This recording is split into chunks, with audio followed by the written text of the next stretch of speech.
Hello বন্ধুরা, আমি বই পাত্র। তার আগে তোমাদের বলি, তোমরা সবাই অনেকে দেখেছি হোয়াটসঅ্যাপ ব্যবহার করে থাকো। অনেক দিন ধরে হোয়াটসঅ্যাপ ব্যবহার করার কারণে হোয়াটসঅ্যাপ স্টোরেজগুলি ফুল হয়ে যায়। হোয়াটসঅ্যাপ স্টোরেজগুলি ফুল হয়ে যায় কেন জানো? তার কারণ হচ্ছে হোয়াটসঅ্যাপে অনেক পিডিএফ এবং ভিডিও এবং চ্যাটের জন্য ওইগুলি ফুল হয়ে যায়। তাই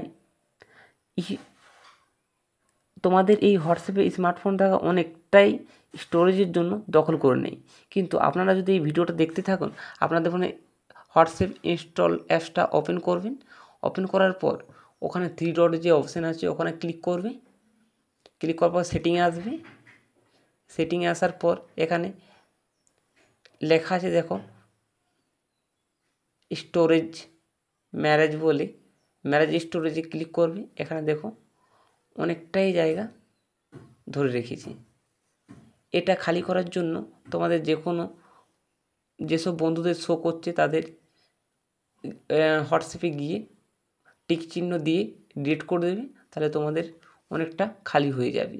এইভাবে তোমাদের যত বন্ধুবান্ধব আছে সবারই হোয়াটসঅ্যাপে গিয়ে এগুলি এইভাবে ক্লিক করে ডিলিট করবে, তাহলে তোমাদের অনেকটা খালি হয়ে যাবে। আমার এখানে ভিডিওটা